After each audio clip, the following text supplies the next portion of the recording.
Good morning, good afternoon, and good evening. Welcome to the ABA webinar on Tokenization 101 for banks, new assets, faster cash flow, and real revenue.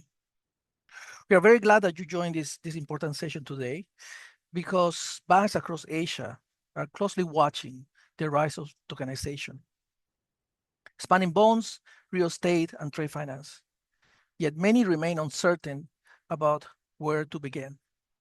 So here in the association, we decide to start a session where banks can have an idea how to do their first steps in this process, which have tremendous implications for the balance sheet. While the technology might seem complex and the risk unclear, banks cannot wait for it.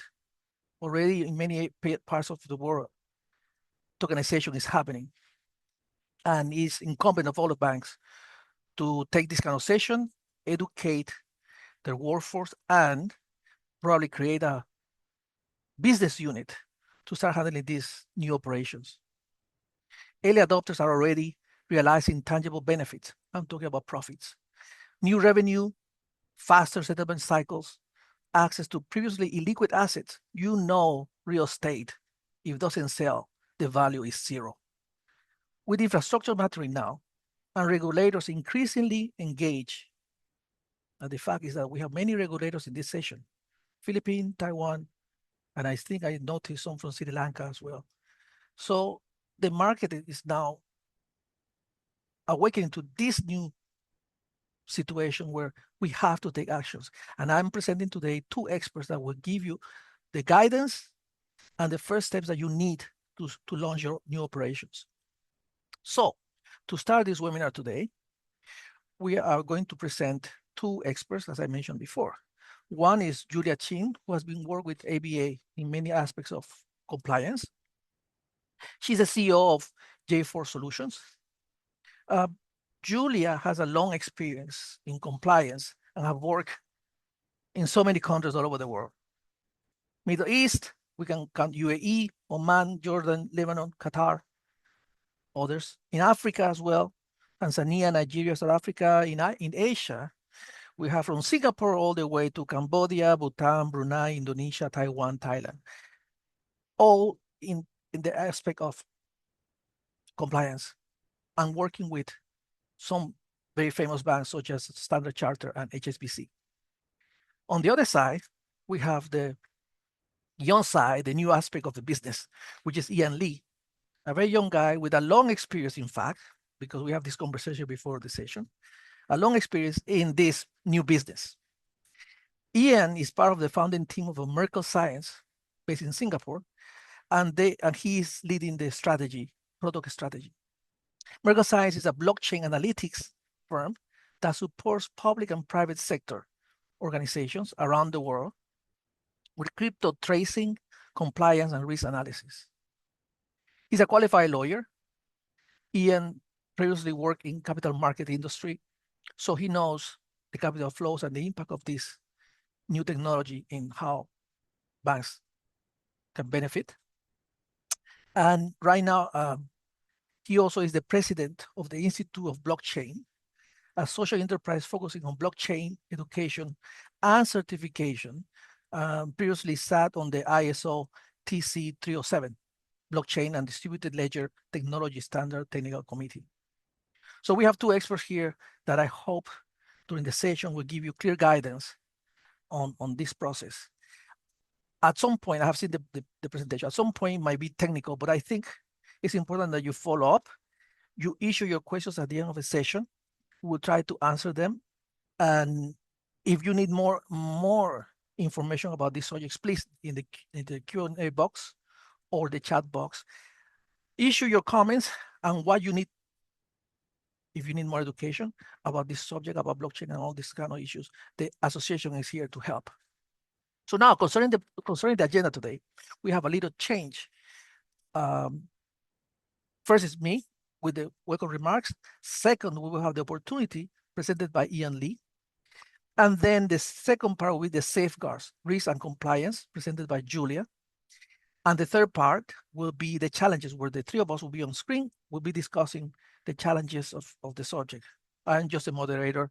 I don't say anything. I just help them develop and flesh out the subject.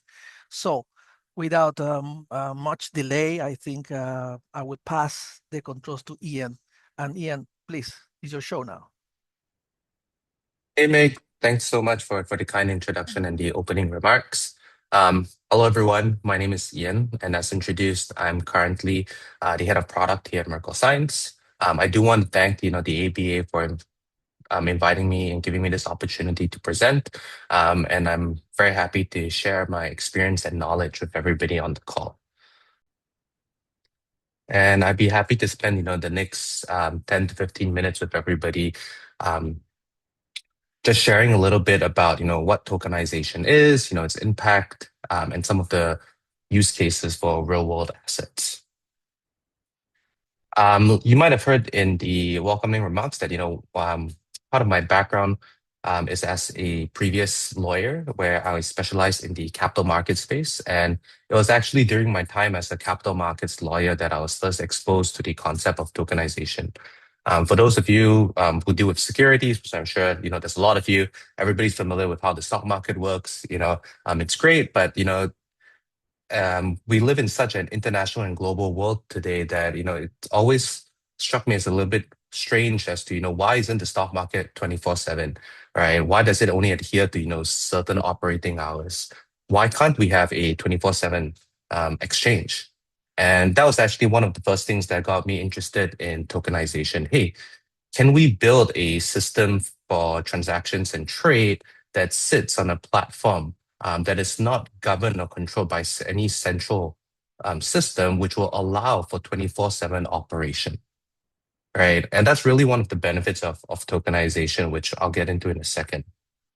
Now, undoubtedly, since the introduction of blockchain and cryptocurrency has had a very shaky history. We've seen ups and downs in the markets, and whenever there is um, a crypto bull market, everybody seems very optimistic about this technology, how it's being used. Then we hit a bear market and, interest fades. But I think it's clear to say that if we look at the trends over the last couple of years, that despite its up and down, blockchain technology as a technology is here to stay. And we're seeing massive adoption across the board, right? Not just in terms of, new startups hoping to leverage this technology to build new products, but we're also seeing increased adoption by traditional financial institutions, banks, payment companies who are slowly starting to understand better how this technology operates, starting to be more comfortable with the fact that regulators around the world are introducing frameworks to govern how this technology should work, as well as introduction of safeguards to protect businesses and consumers who are using this technology. And the numbers are undeniable, right? The amount of assets today that have moved on chains is in the billions, if not in the trillions, right?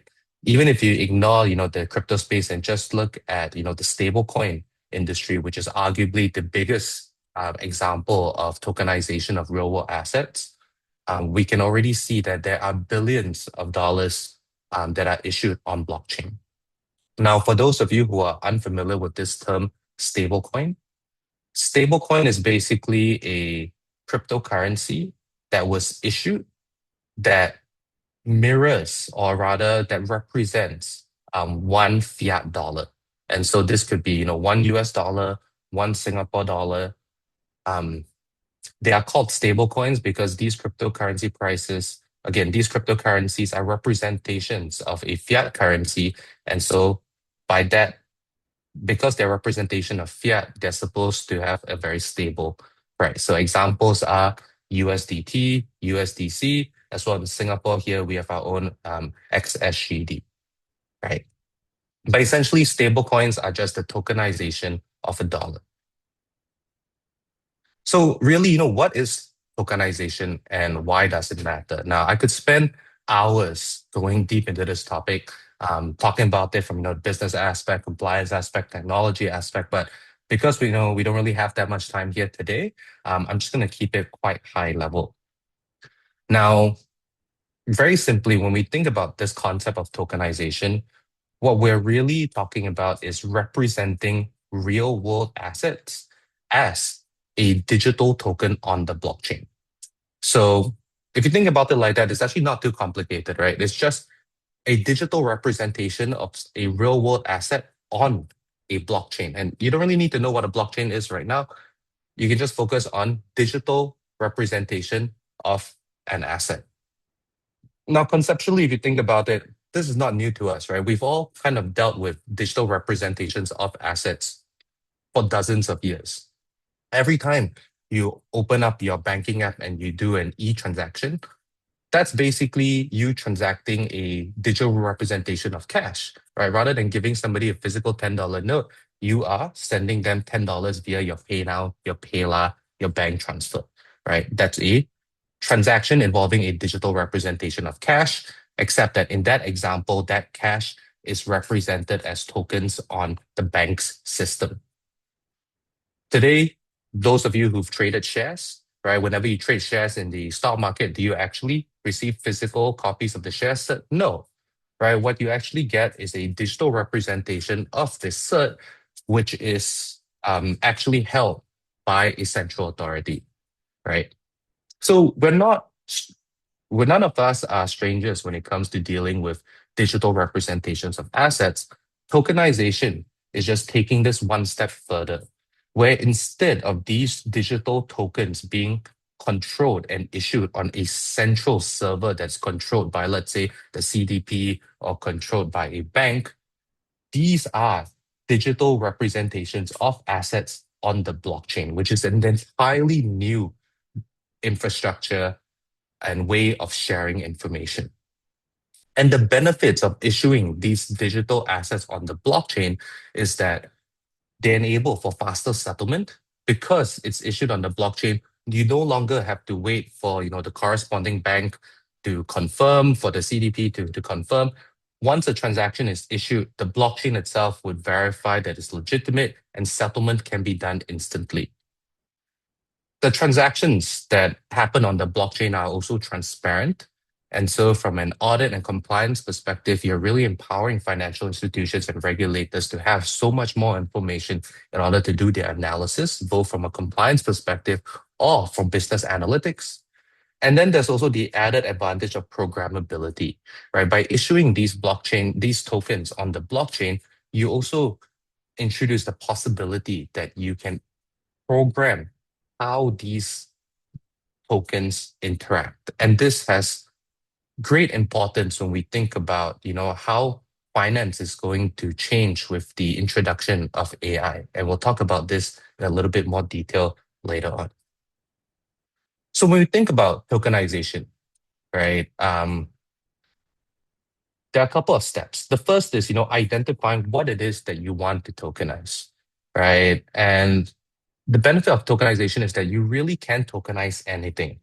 Real estate, financial securities, art, tickets, cars, precious stones, anything that has tangible value can be tokenized because essentially what you're doing is just you are issuing a digital representation of one of these underlying assets.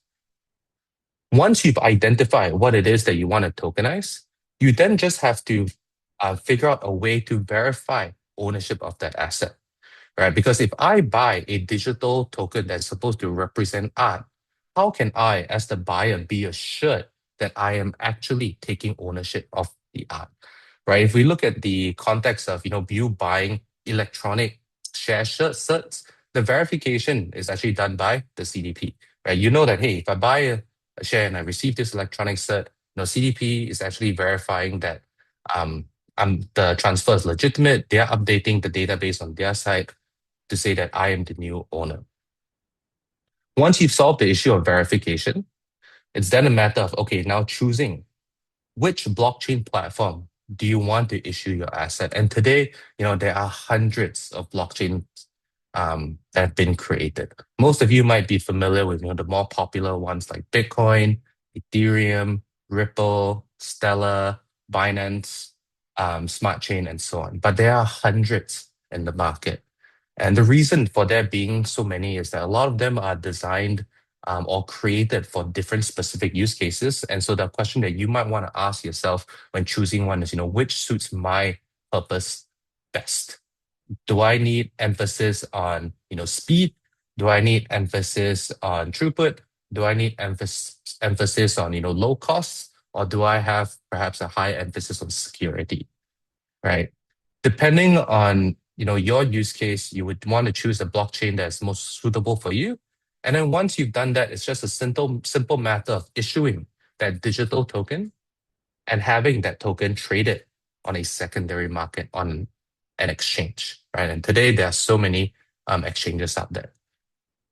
Now, if you think about it then and you compare that to, let's say, how the traditional stock market works, it's actually quite similar, right? A traditional company would first decide that they want to issue their shares. So basically, that's the starting point. After that, they would then decide, okay, how can I get that share represented digitally, right? And so that's where the CDP comes in. Once the share has been represented digitally, now they have to find a place to trade it, and that's where the exchange comes in, right? And so if you think about it with tokenization, it's actually, again, very similar. First, we identify the underlying asset.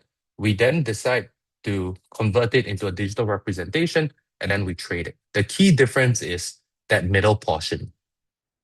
In the traditional world, we have a centralized organization entity to manage that digital process to facilitate all the transactions. But in tokenization, that middle layer is actually controlled and facilitated by the blockchain, right? And it is quite important, I must say, for those of you on the call, if you really want to understand how tokenization can impact, your industry, it is worthwhile for you to spend some time to understand how a blockchain operates. Because, I can sit here and tell you, hey, by changing the infrastructure to a blockchain-based infrastructure, it's going to be faster, it's going to be more transparent, it's going to introduce better efficiency, but it will require you to spend time to understand how the technology works for you to then fully appreciate, how these benefits come into play. But to do a side-by-side comparison between, let's say, tokenization versus, let's say, traditional share issuance, which is again, both digitally, both taking an asset and then representing it digitally. With tokenization, this can be applied to any asset, right? How it's represented is as digital tokens on the blockchain, which, when you compare to the traditional space, is as opposed to, book entry shares in a central system. The underlying infrastructure for tokenization is, again, blockchain, right? It's a distributed ledger as compared to a centralized system in the traditional world. And one of the key benefits of it being on the blockchain is because you're not relying on a central system to validate and confirm, but everything is done automatically, we can achieve near real-time settlement, right? As compared to, with traditional centralized systems where settlement is usually slightly delayed. It's not that bad. A lot of us are used to it, but, let's be honest, we would all prefer near instantaneous settlement if we can.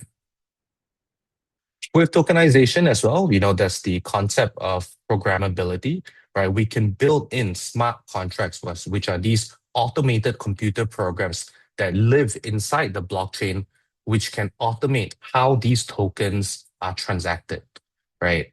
So to give you an example of, what got me first interested in tokenization, if we go back to, my capital markets days, I talked about having a stock market that's 24/7. The other thing that, I was thinking about is, as a capital markets lawyer, whenever a share transfer happens, we have to make sure that, that share transfer doesn't break certain rules. And I've always thought that it's very inefficient that whenever a transaction happens, whether or not that transaction breaks certain rules that check is done manually or through a system. And then if it breaks one of those rules, then that transaction is not executed. But if you think about it, if we can actually define these rules and turn it into code and actually embed that into the token itself, then that means that nobody will be able to execute a transaction that breaks one of the rules. So we're talking about embedding compliance directly into the token. A very simple example of how that is being used today is that with all the stable coins being issued around the world, there are governments out there that today publish a list of cryptocurrency accounts which they know are controlled by criminal actors. They publish that list so that when people issue tokens, they can actually build into their token smart contract that forbids anyone from sending those tokens to any one of the accounts known to be controlled by criminals. So even if I bought that stablecoin, I couldn't even send it to the criminal if I wanted to, because the technology forbids me for sending it to the criminal. That's what we mean when we talk about embedded compliance, right? It's not the bank deciding if something should be allowed. It's directly in the rules for the transaction. It's already been coded that none of these tokens can be sent to XYZ. And I think that's really going to change the way that people interact with online assets, right? And so stablecoins, like I mentioned, is probably the biggest example of real world assets being tokenized today, right? Where the way it works is that for every dollar that the bank has inside its treasury, it can issue one stablecoin, right? And the idea is that anybody can take that stablecoin, go to the bank, and exchange it for that physical dollar if they want. And tokenization of real world asset is exactly the same, right? Define the asset that you want, find somebody that can verify, and then choose the blockchain or the infrastructure that you want it issued on. There's already many examples in the financial space today of how tokenization is being used. We have tokenization of trade finance, right? Where there's been more than 5 billion tokenized trade transactions with some of the largest banks that we are familiar with.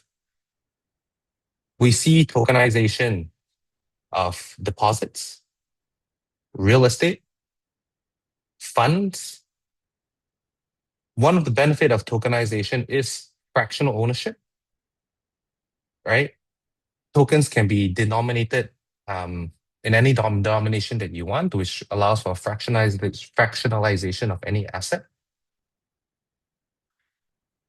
And the benefits of these could be, things like new revenue stream, operational efficiency, right? Like I mentioned, it's possible to achieve near real-time settlement. We have the benefit of, automated compliance, fractionalization, which will allow for enhanced liquidity, and then balance sheet optimization, right? But what's really got me excited for tokenization, if you ask me, is the importance that it's going to play in driving an AI-powered economy.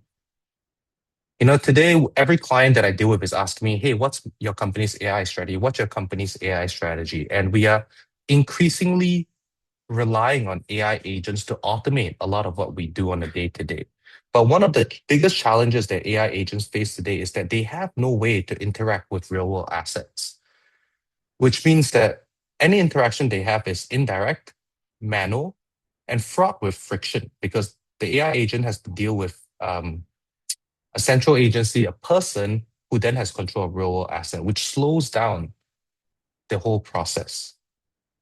But if we can create a world where assets can legitimately be recognized as tokens on the blockchain or online, then we're building a world where we're creating assets that AI agents can interact with directly. Imagine a world where Bank A and Bank B are conducting dozens of transactions, and assets are moving, value is moving left to right, but the entire process is all done by AI agents. It's only possible if those assets are tokenized, and so AI agents have the ability to interact with them directly.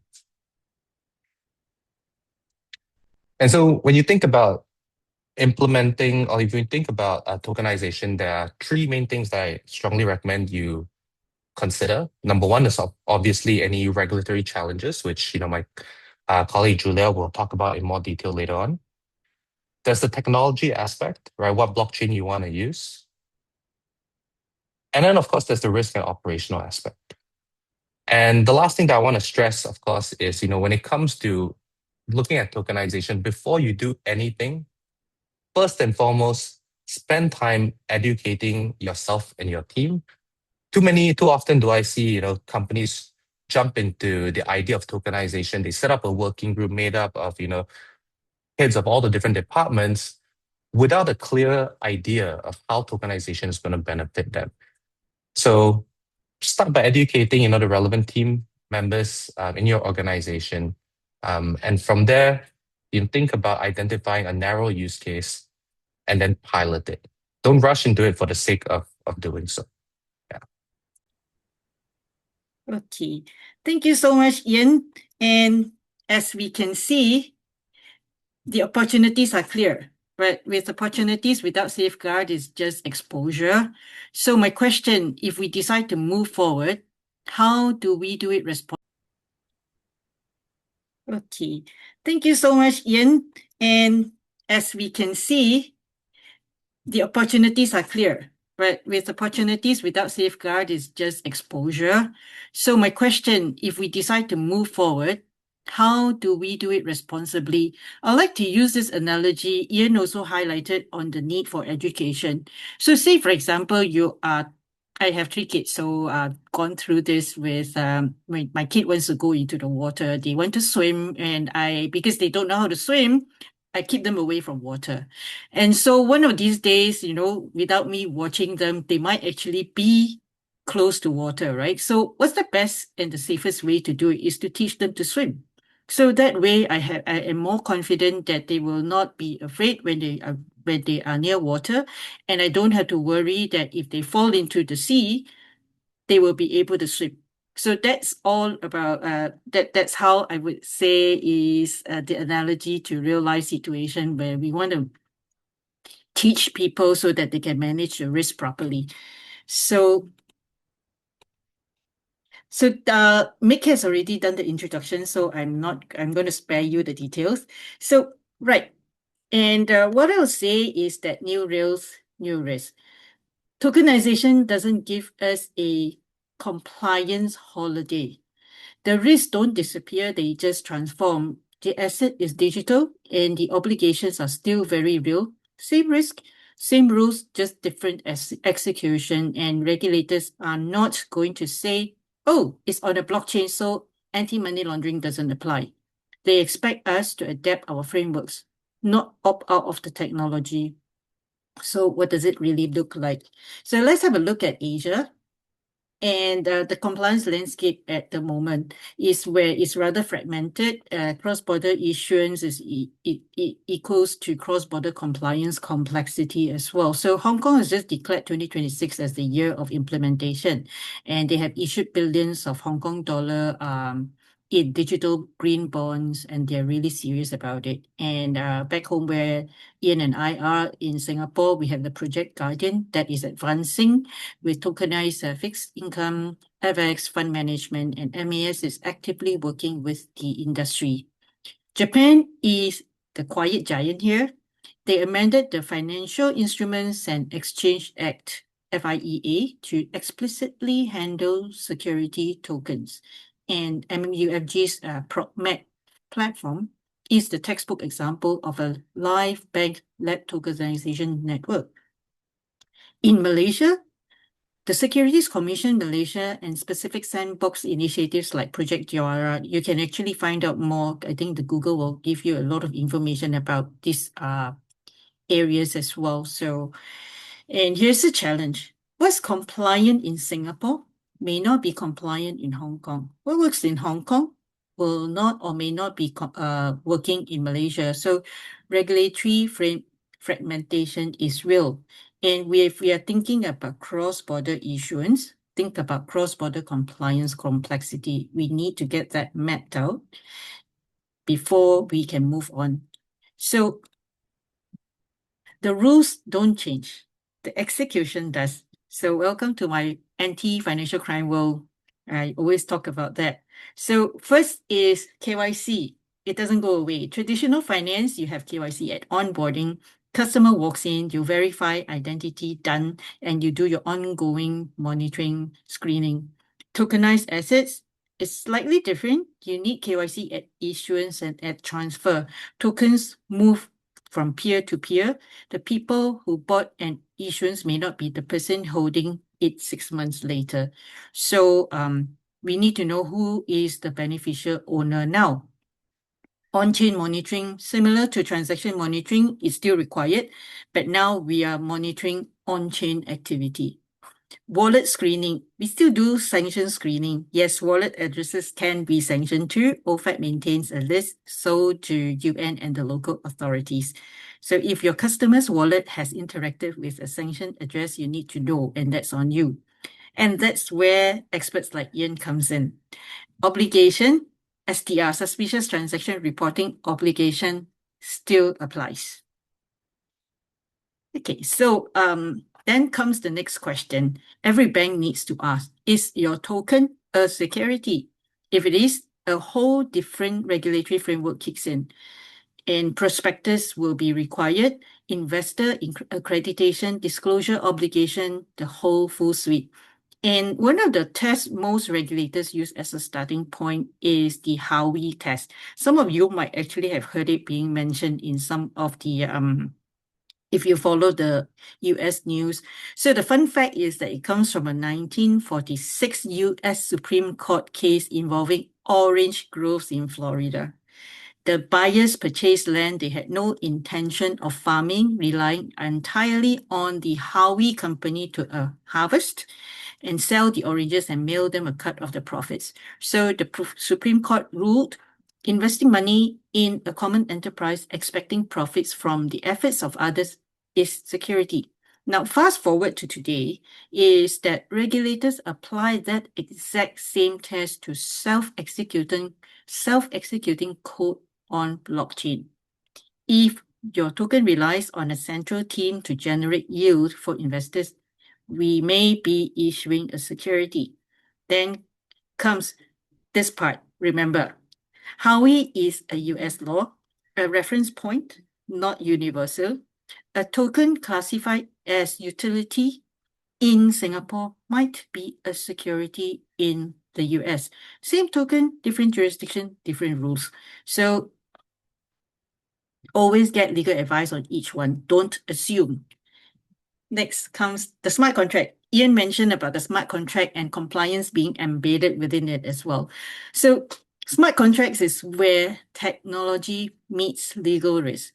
Very powerful, executed automatically, no human intervention, efficient, fast, and it reduces counterparty risk. So, but what happens when the code has a bug? When it executes something unintended and drains liquidity? So, code is law is a nice slogan, but it can fall apart the moment you need to reverse a transaction. The moment somebody says, that's not what we agreed. So the code doesn't care what you agreed. The code does what is told. So banks need two things. First, third-party smart contract audit. Before we deploy, get it audited by independent firm. Not optional. Second, legal fallback mechanisms, a traditional contract alongside the smart contract, who can intervene, under what conditions, and what the dispute resolution process looks like.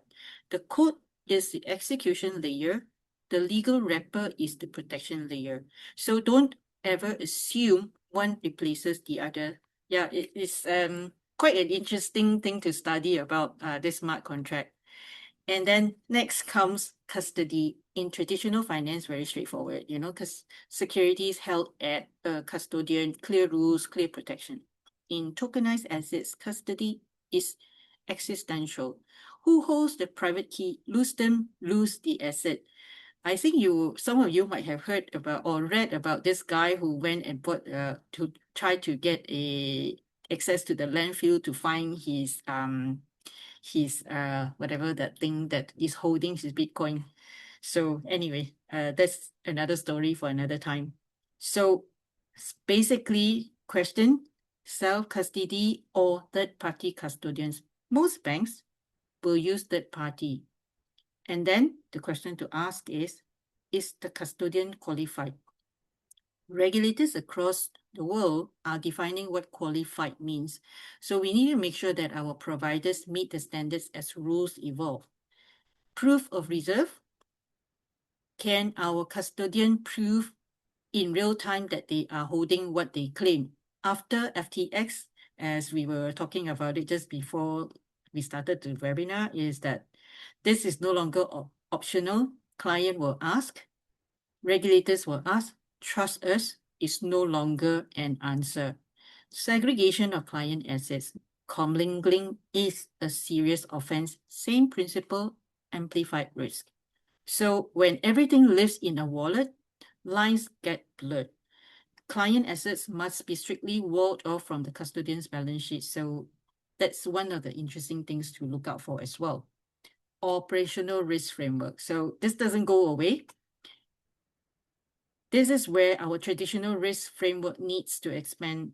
There is a third-party dependency on new types of vendors, blockchain infrastructure providers, wallet providers, Oracle networks, and our operational risk is only as strong as our weakest vendor.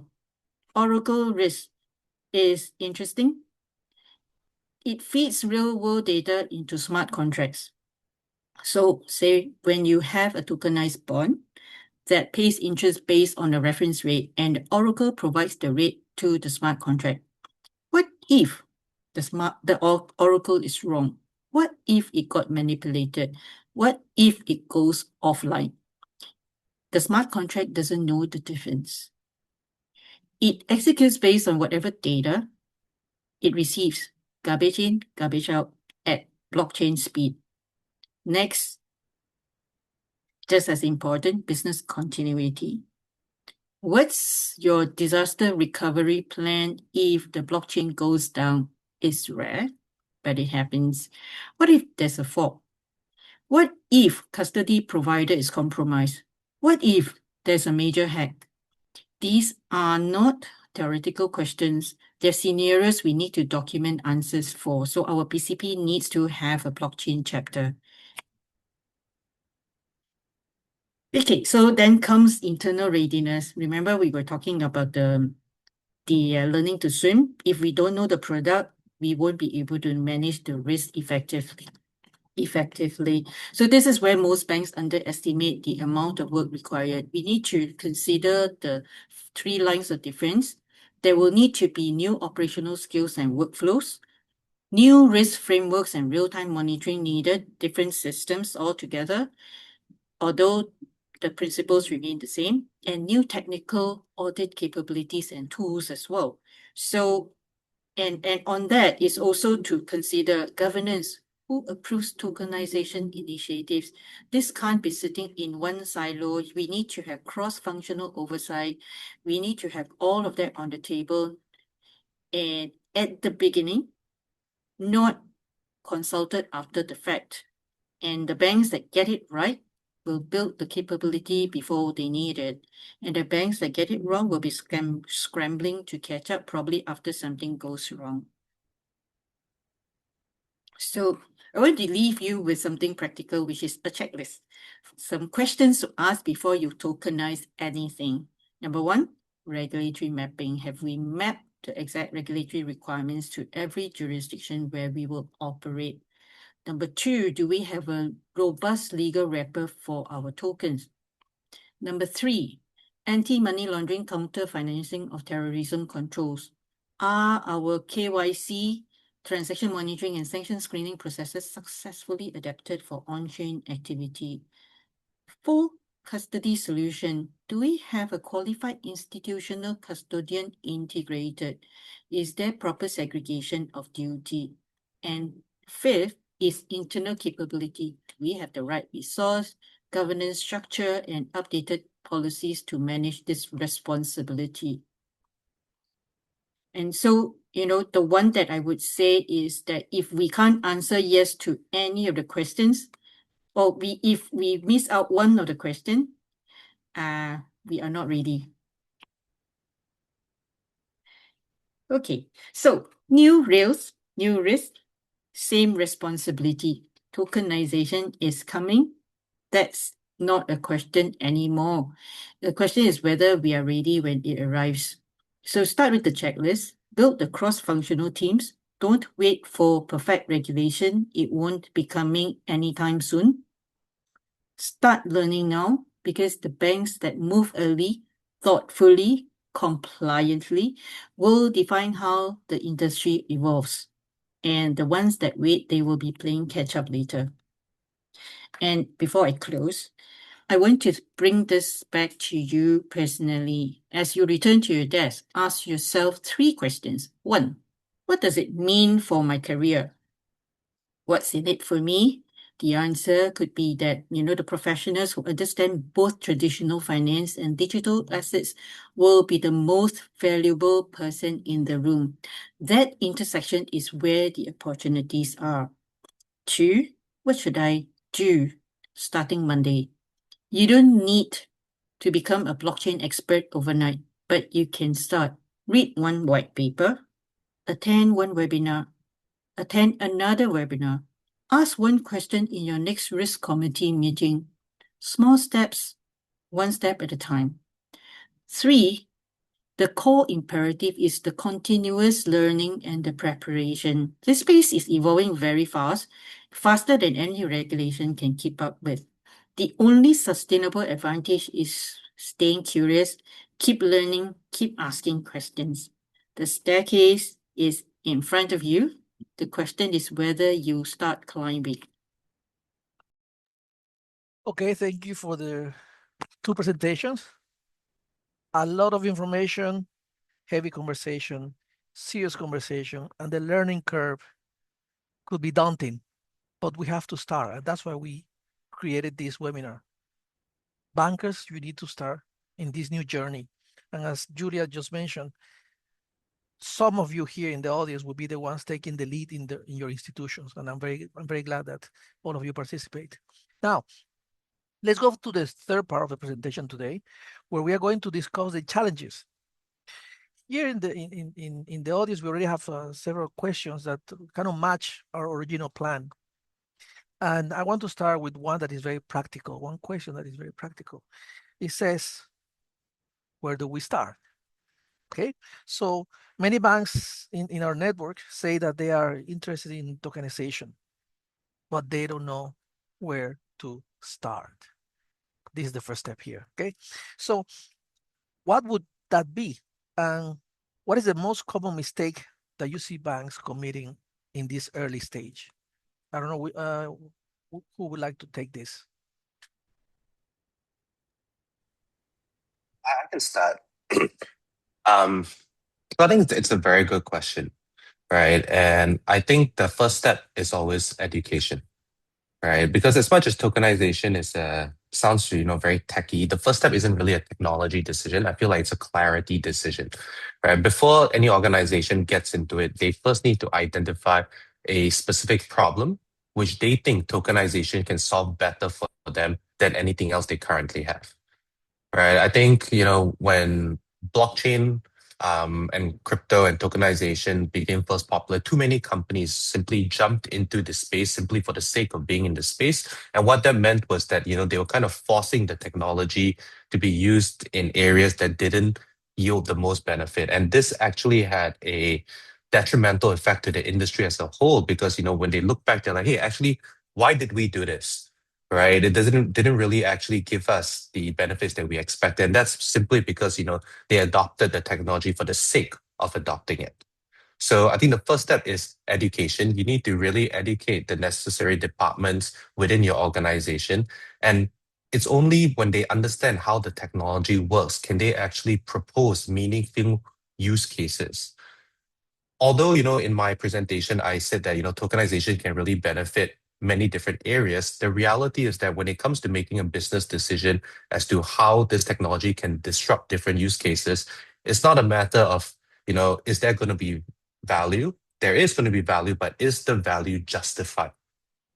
right? And again, that always starts with first identifying, is there a clear problem where tokenization would yield, much better benefits than our current system?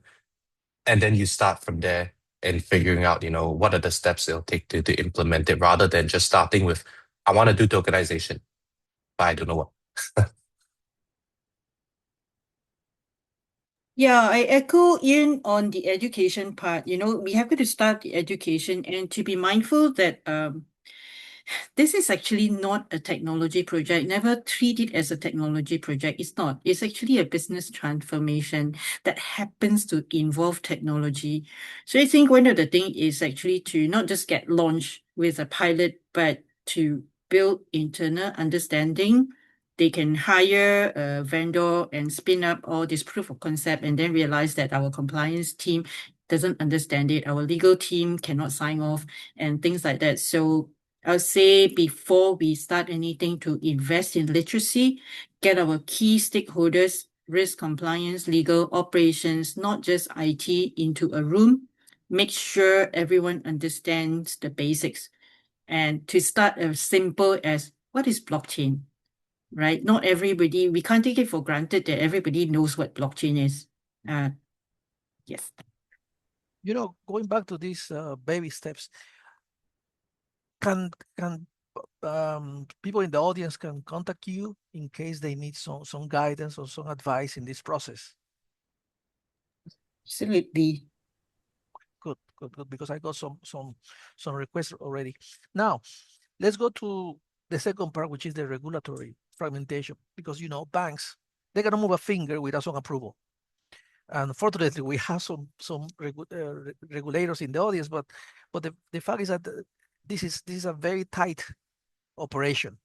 And here in the regulatory fragmentation, I think was you, Julia, you mentioned that it's a key barrier. And for banks operating across multiple jurisdictions, you show that in Asia we have different rules for different countries. How do you navigate that kind of patchwork, especially if you are dealing with international banks or international trade? Is there a jurisdiction that is emerging as a safe place to pilot?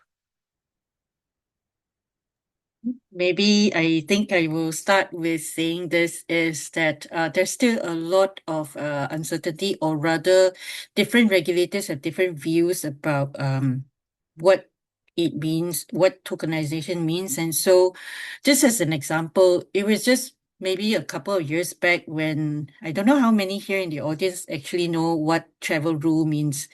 Travel rule is during those days during COVID was where we thought that it was relating to the travel restriction, which is not. It's actually about understanding the originator and beneficiary information of for each transaction. So even the travel rule, which is considerably advanced already today, we are still seeing regulatory arbitraging. Each regulator has a different view about what is required. So when you think about that, I think I would say that Singapore is probably one of the, in ASEAN, Singapore is probably one of the more practical starting point. The regulatory environment is clear. There's already an active ecosystem. So we can also learn alongside other institutions. And I think, but then of course we have got to be mindful that different jurisdiction will have different views and different regulators. Say, for example, because in Singapore, we have one single regulator, which is MAS. In Malaysia, we have two sitting side by side, which is Bank Negara and Securities Commission. So they may come with different views again. Anything from you to any? Just to echo what Julia said, I think Singapore is definitely one, as well as, the UAE also stands out as having a very good sandbox environment for serious pilots.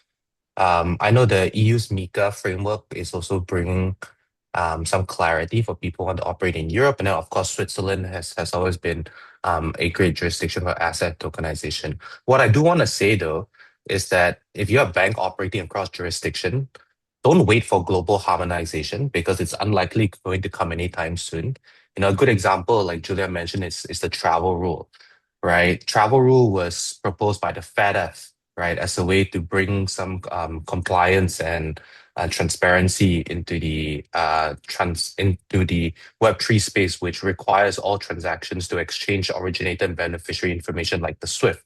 But what we see in reality is, the FATF can say one thing, but how countries are going to implement it is going to differ from jurisdiction to jurisdiction, right? And so if you're going to wait for global harmonization, you're going to fall behind in this race. Instead, what you want to do is, think about how can you architect maybe a tokenization layer to be jurisdiction agnostic at its core, with compliance logic that you can configure for each jurisdiction that you're operating in, right? Yes. Good. I have a question here about stable coins. We were talking about this before the session, and one Celestino says, if stable coins is the next avenue for cross-border payments, is there an ongoing interagency coordination across countries taking place? So there is some kind of standard, because now we have the SWIFT wire transfer. How about that situation?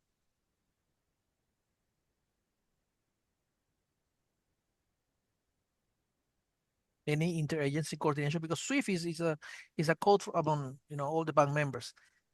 I mean, the way that I'll interpret this question is the travel rule, right? So, I mean, SWIFT was introduced so that whenever, banks do a transaction, they can identify who the counterparty is, and then they can exchange corresponding sender and receiver information so that, proper AML KYC checks can be done. In the crypto space in 2019, the FATF introduced the travel rule, which was intended to emulate the way that SWIFT operate, where it sets out that whenever you have a transaction between two VASP, right, two virtual asset service providers, could be an exchange sending funds to, let's say, a payment company, both providers would have to exchange sender and beneficiary information, just like how the SWIFT operates, right? So they're trying to emulate that same system. I think the challenge that the industry faced when it comes to actually implementing this was that in the traditional SWIFT system, it's very efficient because all the banks sign up to SWIFT, right?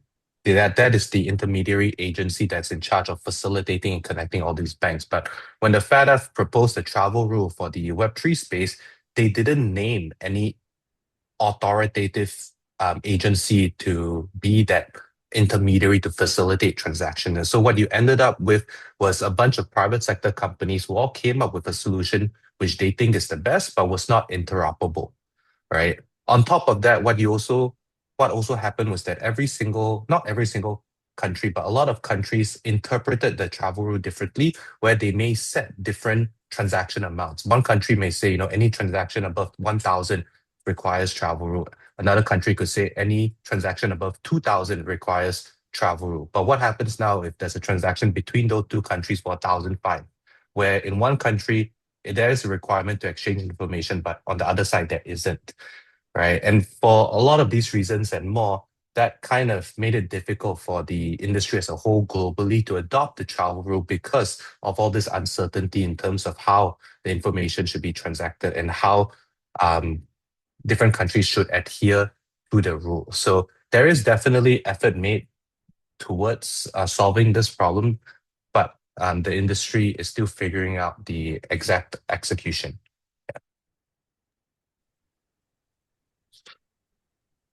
Good.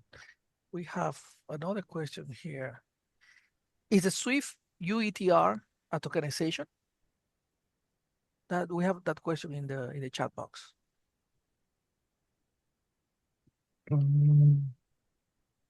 As far as I'm aware, I don't believe it is a form of tokenization. Yeah. Yeah. Have you seen any emerging standard in ASEAN countries?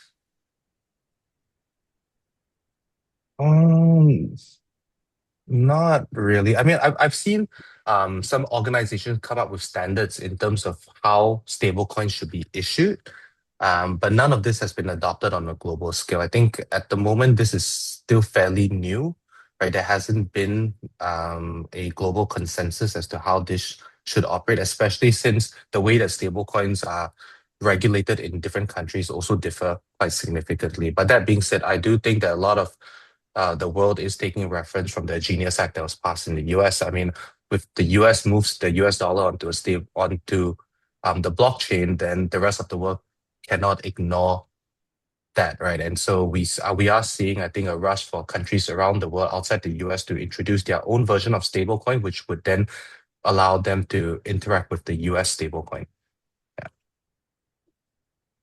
I see this question about Islamic banking, so maybe I can take a shot at this. So tokenization is actually a technology that can be applied to both Islamic as well as conventional.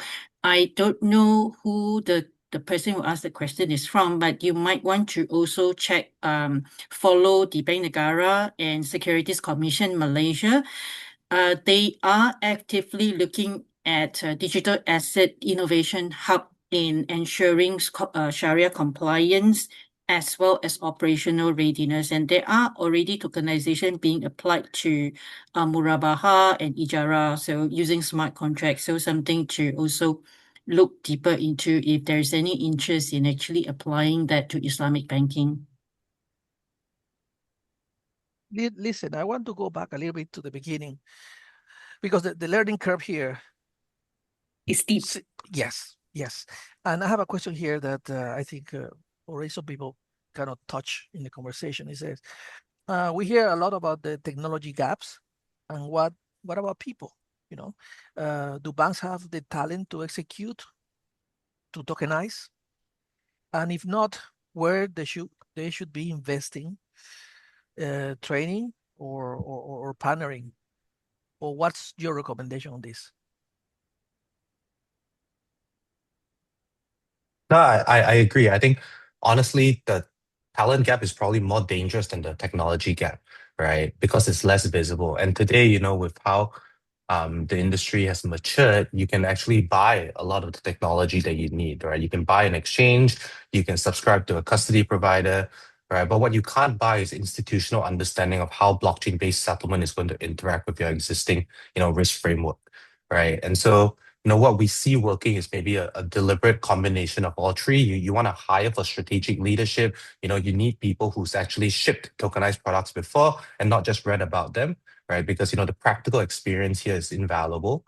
But at the same time, you definitely want to also train your existing team, especially in operations and compliance, because they are going to be the one who will need to maintain and govern this infrastructure long term. And, they are the ones who've been using it. And so they can probably better identify how this technology is going to improve current processes.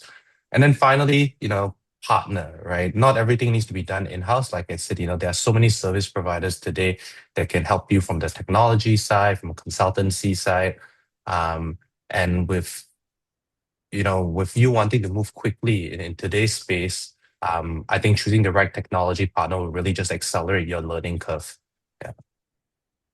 Yeah, I think it's important for us to be able to get our 3 lines of defense up. Most of the time when we see tokenization, we have the business line talking about selling certain tokenized products or digital assets, but the operational and the risk management, they are not ready. And when they are not ready and they don't understand the product is where we have a lot of barriers. They will not be willing to sign off on a product that they don't understand. So having that kind of knowledge and the product knowledge across the entire value chain is important. Good. We are going close to the hour, and I would like to know if you have maybe some closing remarks or some issues that you would like to raise to the audience to finish the session. Ian or Julia? I would say that tokenization is here to stay, whether we like it or not. So this is actually the time for us to start learning about it. And also the other thing is I mentioned about, being able to connect the traditional to the digital asset is extremely important asset. And especially we know the current situation with the job market is not extremely rosy. So having that extra knowledge is going to be helpful. I echo what Julia said, and I want to reiterate, I think, importance of education.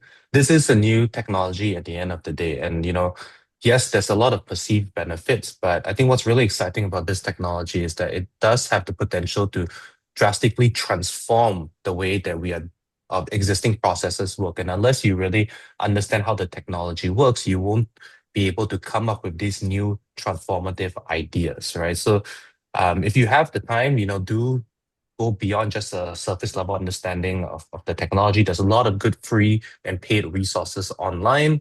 ChatGPT is also great, right? So don't be afraid.